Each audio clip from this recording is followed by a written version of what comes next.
Hi everyone! Today I'm giving more of K-pop unpopular opinions. No need for a disclaimer, click off video if you can't handle opinions and can't disagree respectfully. And remember that I have no hate purpose. Let's go!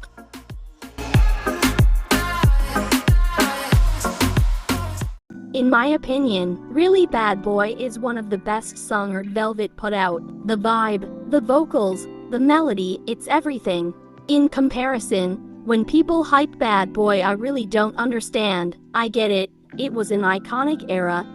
Thanks to it Red Velvet went really viral. Bad Boy has a great choreo, and the styling was cool, but the song is just meh. At some point it gets boring. In my opinion, Really Bad Boy deserves its same hype as Bad Boy, but in my memories, when the comeback happened, everyone was silent about it unfortunately.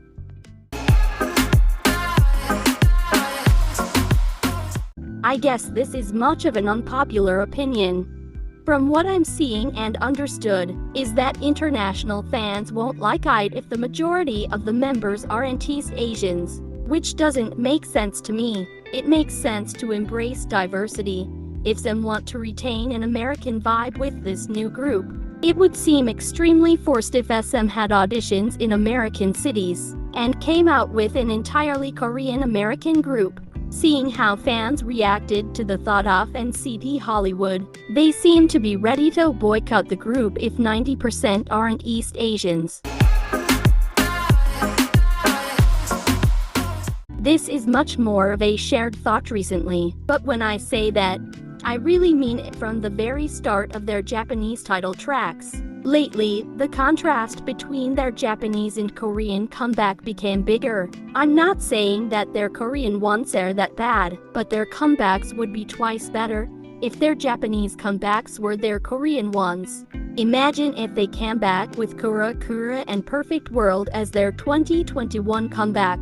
This single thought holds so much power and stops the idea of their possible downhill.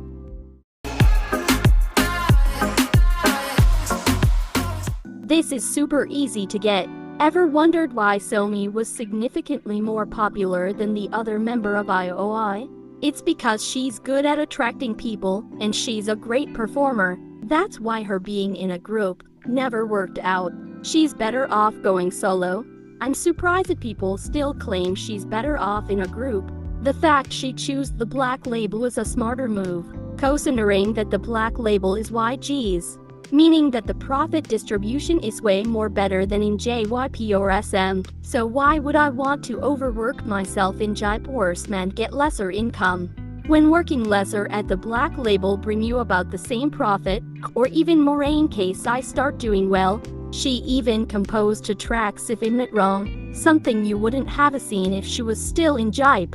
Personally, if I had the option to not do extra work and still be as relevant, especially if I worked really hard in the past to deserve it, I think the black label suit her well. The only thing I would reproach is the 1 year of hiatus. At the very least 8 months of gap is much more better.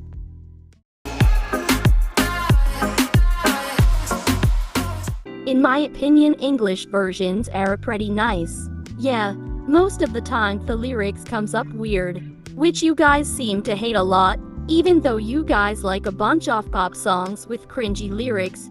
You do still like it since you don't speak Korean, but still say that the song is great. Anyways, people complain that making English versions is going to Western and think it's a problem, which is not, since they keep doing Korean music and only promote the English version only once or twice. When the group changed their style completely, or stopped doing Korean music, that's when the lines are crossed.